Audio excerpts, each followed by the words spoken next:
NBA. And if you are kicking everybody who in front of you ass, I can only see how we only 20, 25 games in. I'm going to give you the credit as of this week. Every Tuesday show, I will be doing my power rankings in regards to this. So, the power rankings this week is that. And that's how I'm going. Any questions, concerns, or disagreements, I understand, but that's how I'm going. It's the end of the bench podcast. That's how I'm going to do it on the end of the bench, man. That's how we move and shake it. But now, in regards to that, I am going to give out my grades for the teams that are relevant. I'm not going to go through the entire league because that's just too fucking painstaking and don't nobody really give a damn about the rest of the league. Like, why would I give you a grade on the Bulls or the Atlanta Hawks? F. If your ass under 500, F. Because you're losing more than you're winning. Now, some of these teams that are right at the Mendoza line, they get an F+. But why even talk about those teams when we can be talking about teams that are worth a damn? I don't want to talk about no damn Atlanta Hawks. And you don't want to hear me talk about the Phoenix Suns. They need a backup point guard because they fucking suck. Look, who cares? We know they suck. Everybody knows that they getting out. So I'm not even going to talk about them. But I am going to talk about the relevant teams. I'm going to start with the almighty Western Conference. Everybody loves the Western Conference. Everybody talks about the Western Conference. LeBron James had a cakewalk. But guess what? LeBron James is right in the thick of things with a bunch of young boys at 14 and 9. Now, LeBron James, even though I kicked him in his behind, he's 7-3. Him and the Lakers are 7-3 over their last 10 games on a 3-game winning streak, and they're 9-4 at home and 500 at home. On the road. Now, the reason I'm going to give them a strong C is because of this. There's too many people on that team that are not stepping up. They are starting to round into shape, but they're not stepping up. And I don't know if it's lack of motivation via LeBron James or Luke Walton or what have you. But at some point, when you are the quote-unquote best player in the world, you are responsible for your teammates. Is it fair? No. But it goes back to the statement that I made. You don't want that smoke. You don't want that smoke. LeBron James and the Los Angeles Lakers are playing hella defense over the last 10 to 12 games. So I got to give it up to them. They're doing the damn thing. And big ups to LeBron James and the Lakers. But y'all let's get a C, man. Portland Trail Blazers, they are 3 games over 500. I'm giving y'all a D.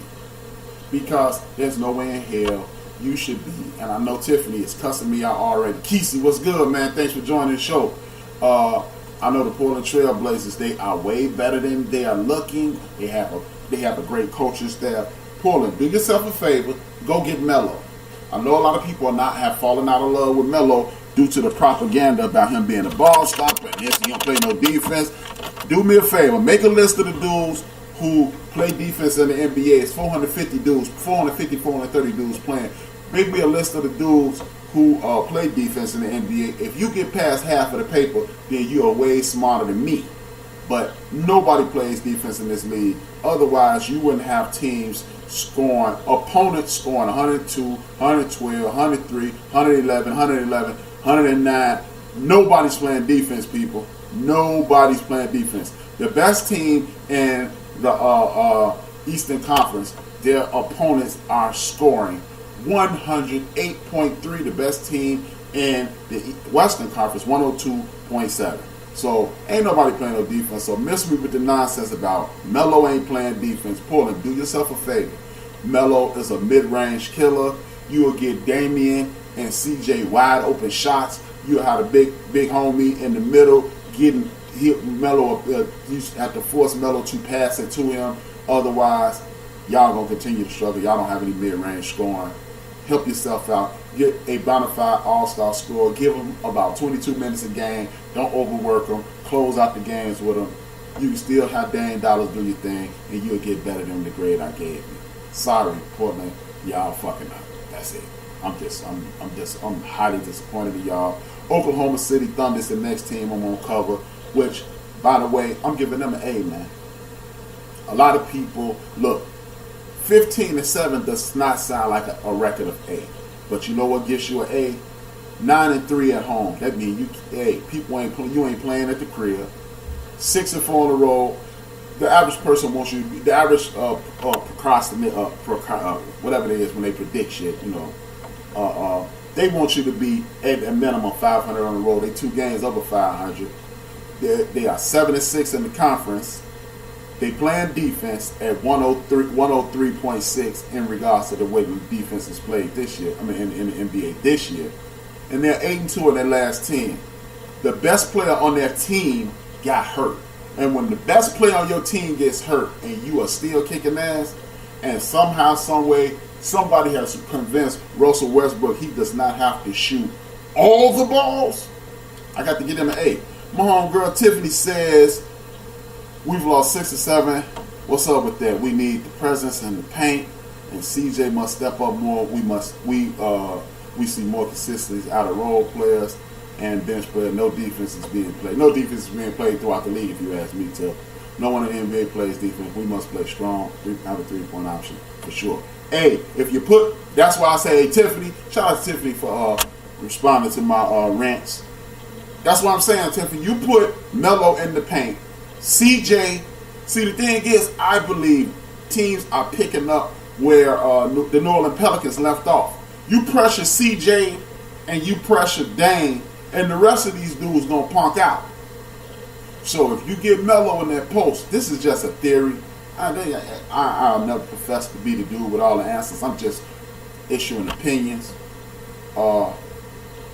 If you put this dude in the paint, I believe he'll be able to afford CJ and Dame wide open shots, and then when they get wide open shots, they gonna hit more than they miss. And then just imagine you got Melo, you got CJ or Dame cutting or things like that. It's going down, man. So I think Portland could be way better than they are showing, but they tripping.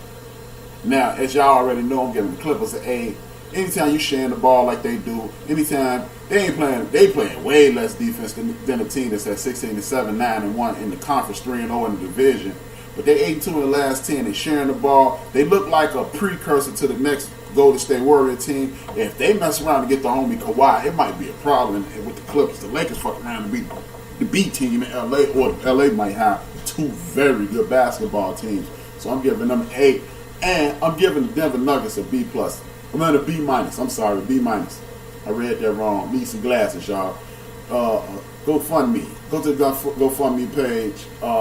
Yeah, I just said that, Big L. The Clippers. I'm giving them a hell of a grade. Look at the Clippers. I'm telling you, the Clippers are, if the way they're playing, if they can land Kawhi Leonard, you are looking at the next potential Golden State Warrior-esque team.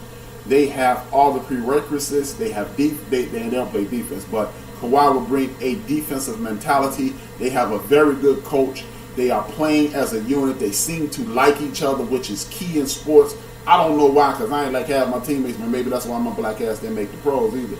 But me and the cornerbacks hung out together. Me and the DBs hung out. We ain't hang with the linebackers. We ain't hang with the linemen. We definitely ain't hang with nobody on offense. But that's a whole nother situation. So that's why I gave the Clippers that high grade. The Denver Nuggets, giving them a B-, simply because they have been helter-skelter. They started off great, then they got cold, and they started off great. I'm going to need more consistency. They're going to have to stay more focused. The coach should be beating into their heads, hey, y'all, look here. You missed the playoffs by 1 game. You should be using that as motivation. They have a lot of players that people underestimated, people cast it aside, and now they are looking like, hey, man, we are ready to do it. Gary Harris, I don't know why I want to call him Gary Harris Jr., but they got Gary Harris, they got Jamal Murray, they got Torrey Craig, Paul Millsap is the glue. This is what I like about Paul Millsap is when Paul Millsap got in the league, he was anything that was negative, they was calling him too small, too slow. Not his jumper was too limited, and the way the NBA is constructed today, he's fixed all those tools, and now he's looking too good to be true. As long as he stays healthy, the Denver Nuggets won't be a force. Ain't nobody gonna be like, oh man, the Denver Nuggets gonna win the title.